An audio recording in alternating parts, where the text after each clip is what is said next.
जय जगन्नाथ फ्रेंड्स मु हरमोहन स्वागत करुच्ची आपको लाइव ओडिशा रिपोर्ट को।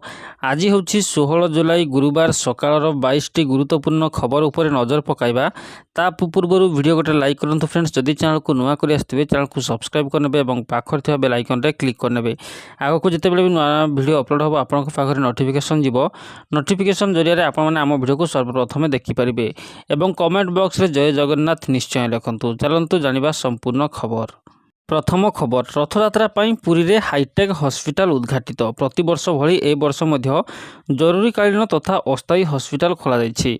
श्रीमंदिर उत्तर द्वार निकट में सर्वसाधारण स्वतंत्र भाव जरूरीकालीन तथा अस्थायी हॉस्पिटल भक्तों यह खोल जाइछि। 25 शଯ୍या विशिष्ट यही हॉस्पिटल रे एचडीयू व्यवस्था रही। हॉस्पिटल रे अभिज्ञ और वरिष्ठ डाक्तर 24 घंटिया स्वास्थ्य सेवा जोगाइब। गुरुतर रोगी को प्राथमिक चिकित्सा पर भुवनेश्वर स्थित हाईटेक हॉस्पिटल को स्थानांतर और सेठारे चिकित्सा रिहातिर व्यवस्था रही। उन्नत मानर उच्च क्षमता संपन्न आम्बुलांस मौजूद रही।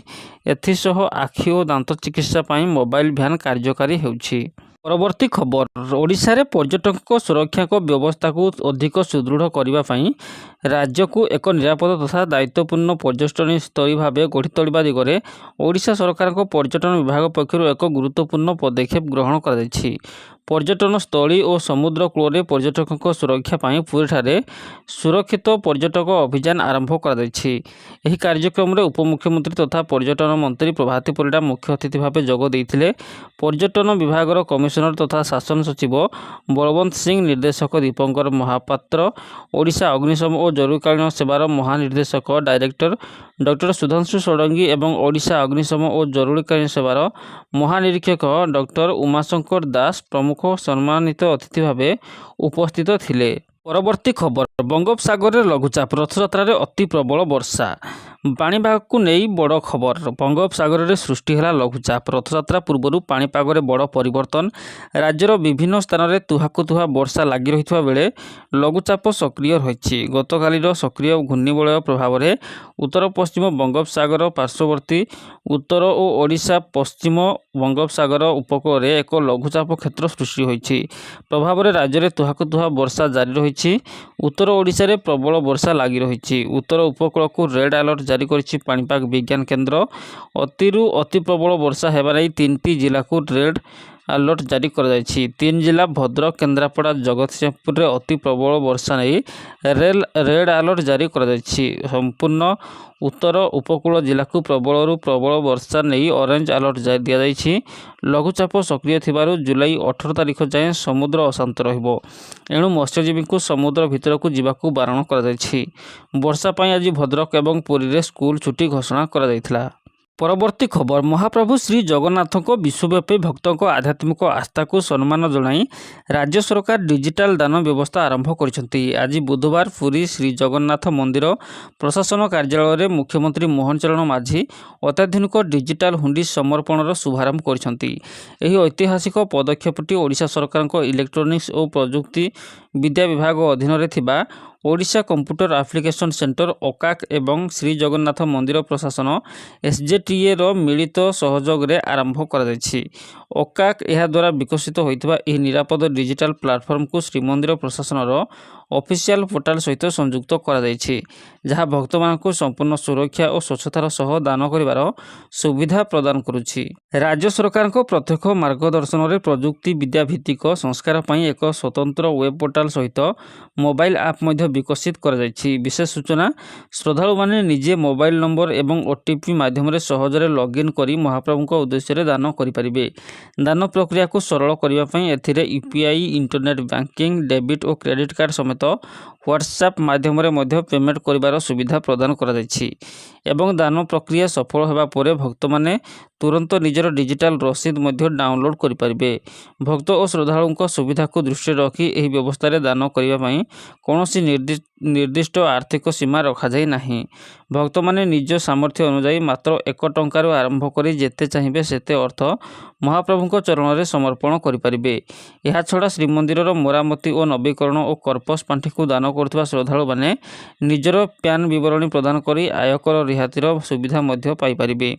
ଏହି ମୋବାଇଲ ଆପ୍ କେବଳ ଦାନ କରିବାରେ ସୀମିତ ନ ରହି ଭକ୍ତମାନଙ୍କ ପାଇଁ ଏକ ସୁନ୍ଦର ଡିଜିଟାଲ ସହଯୋଗୀ ଭାବେ କାର୍ଯ୍ୟ କରିବ। ଏହି ଆପ୍ ମାଧ୍ୟମରେ ଭକ୍ତମାନେ ମନ୍ଦିରର ସାଧାରଣ ସୂଚନା, ଦୈନନ୍ଦିନ ନୀତିକାନ୍ତିର ଘୋଷଣା, ସଦ୍ୟତମ ଅପଡେଟ୍ ସହ ପୁରୀ ଆସୁଥିବା ଯାତ୍ରୀଙ୍କ ରହିବା ପାଇଁ ଭକ୍ତ ନିବାସ ରୁମ୍ ବୁକିଂ ଭଳି ଗୁରୁତ୍ୱପୂର୍ଣ୍ଣ ସୁବିଧା ମଧ୍ୟ ପାଇପାରିବେ। ପରବର୍ତ୍ତୀ ଖବର, ଭାରତୀୟ ନିର୍ବାଚନ କମିଶନ (ଇସିଆଇ) ପଞ୍ଜାବ, ହରିୟାଣା ଏବଂ ଚଣ୍ଡିଗଡ଼ ସମେତ ଅନେକ ରାଜ୍ୟ ଏବଂ କେନ୍ଦ୍ରଶାସିତ ଅଞ୍ଚଳରେ ସ୍ୱତନ୍ତ୍ର ଭୋଟର ତାଲିକା ସଂଶୋଧନ (SIRରେ ନିୟୋଜିତ ବୁଥ୍ ସ୍ତରୀୟ ଅଧିକାରୀ BLO ଏବଂ BLO ପର୍ଯ୍ୟବେକ୍ଷକଙ୍କ ପାଇଁ ବାର୍ଷିକ ପାରିଶ୍ରମିକ ସହ ଅତିରିକ୍ତ 6,000 ଟଙ୍କାର ୱାନ୍ ଟାଇମ୍ ଅନରାରିୟମ୍ ପାରିଶ୍ରମିକ ମଞ୍ଜୁର କରିଛନ୍ତି। ମଙ୍ଗଳବାର ରାତିରେ ଜାରି ହୋଇଥିବା ଏକ ଆଦେଶରେ ଇସିଆଇ କାର୍ଯ୍ୟର ପରିମାଣ ଏବଂ ପ୍ରକୃତି ଉଲ୍ଲେଖ କରିଛି। ଅଧିକାରୀମାନଙ୍କ ବାର୍ଷିକ ପାରିଶ୍ରମିକ ସହ ଏହି ଅନରାରିୟମ୍ ପ୍ରଦାନ କରାଯିବ। ନିର୍ଦ୍ଦେଶରେ କୁହାଯାଇଛି, SIR କାର୍ଯ୍ୟରେ ପରିମାଣ ଏବଂ ପ୍ରକୃତିକୁ ବିଚାରକୁ ନେଇ କମିଶନ ଏହି କାର୍ଯ୍ୟରେ ନିୟୋଜିତ ପ୍ରତ୍ୟେକ BLO ଏବଂ BLO ସୁପରଭାଇଜରଙ୍କୁ ସେମାନଙ୍କ ବାର୍ଷିକ ପାରିଶ୍ରମିକ ସହ ଅଧିକ 6,000 ଟଙ୍କାର ସମ୍ମାନ ରାଶି ପ୍ରଦାନ କରିବାକୁ ଅନୁମୋଦନ କରିଛନ୍ତି। ଏହି ସୂଚନା ପଞ୍ଜାବ, ହରିୟାଣା, ଚଣ୍ଡିଗଡ଼, ଆନ୍ଧ୍ରପ୍ରଦେଶ, ଅରୁଣାଚଳ ପ୍ରଦେଶ, ଦାଦ୍ରା ଏବଂ ନଗର ହାବେଳି ଏବଂ ଡାମନ ଏଣ୍ଡ ଡିଉ, ଝାଡ଼ଖଣ୍ଡ, କର୍ଣ୍ଣାଟକ, ମହାରାଷ୍ଟ୍ର, ମଣିପୁର, ମେଘାଳୟ, ମିଜୋରାମ, ନାଗାଲାଣ୍ଡ, ଦିଲ୍ଲୀ, NCR, ଓଡ଼ିଶା, ସିକିମ୍, ତେଲେଙ୍ଗାନା, ତ୍ରିପୁରା ଏବଂ ଉତ୍ତରାଖଣ୍ଡର ମୁଖ୍ୟ ନିର୍ବାଚନ ଅଧିକାରୀମାନଙ୍କୁ ପଠାଯାଇଛି ବୋଲି ନିର୍ଦ୍ଦେଶରେ କୁହାଯାଇଛି। ପରବର୍ତ୍ତୀ ଖବର, ଏଥାନଲ ମିଶ୍ରିତ ପେଟ୍ରୋଲ ପସନ୍ଦ ନୁହେଁ ତ ଅଧିକ ଟଙ୍କା ଦିଅ, ଶୁଦ୍ଧ ପେଟ୍ରୋଲ କିଣ, Nitin Gadkari.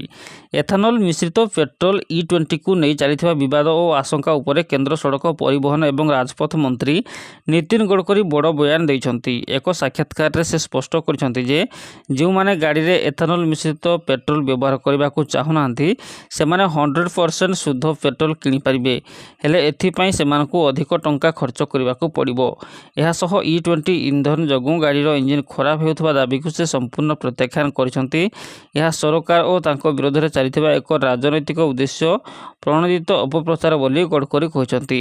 Times of India TOIକୁ ଦେଇଥିବା ଇଣ୍ଟରଭ୍ୟୁରେ ଗଡ଼କରୀ କହିଛନ୍ତି ଯେ ସାରା ଦେଶରେ 20% ଏଥାନଲ ବ୍ଲେଣ୍ଡିଂ E20 ଲକ୍ଷ୍ୟ ସଫଳତାର ସହ ହାସଲ ହୋଇସାରିଛି। ତେଣୁ ପେଟ୍ରୋଲ ପମ୍ପଗୁଡ଼ିକରେ ପୁଣି ଥରେ E10 10% ଏଥାନଲ ମିଶ୍ରଣ ବିକଳ୍ପ ଦେଇ ପଛକୁ ହଟିବା ସମ୍ଭବ ନୁହେଁ। ଭବିଷ୍ୟତରେ ପେଟ୍ରୋଲ ପମ୍ପରେ ଅଲଗା ଅଲଗା ଏଥାନଲ ବ୍ଲେଣ୍ଡ ପାଇଁ ଏକାଧିକ ନଜଲ ରହିବ କି ନାହିଁ ସେ ନିଷ୍ପତ୍ତି ପେଟ୍ରୋଲିୟମ ମନ୍ତ୍ରଣାଳୟ ନେବ। ପରବର୍ତ୍ତୀ ଖବର, ଭାରତରେ ଲକ୍ଷ ଲକ୍ଷ ଯୁବକ ଯୁବତୀ ସରକାରୀ ଚାକିରି ପାଇଁ ଆବେଦନ କରନ୍ତି, ସେ ଯେଉଁଥିରେ ରେଳବାଇ ସବୁଠାରୁ ଲୋକପ୍ରିୟ। ରେଳବାଇରେ ଚାକିରି ପାଇବା ପାଇଁ ସାରା ଦେଶରେ ଯୁବକ ଯୁବତୀମାନେ ପ୍ରତିଦିନ ଘଣ୍ଟା ଘଣ୍ଟା କଠିନ ପରିଶ୍ରମ କରନ୍ତି। ସେମାନଙ୍କର ପାଠପଢ଼ା ଏବଂ କଠିନ ପରିଶ୍ରମ ମାଧ୍ୟମରେ ସଫଳତା ହାସଲ କରନ୍ତି। ଏହି ଯୁବକ ଯୁବତୀମାନଙ୍କ ପାଇଁ ଏକ ବଡ଼ ଖବର ଅଛି।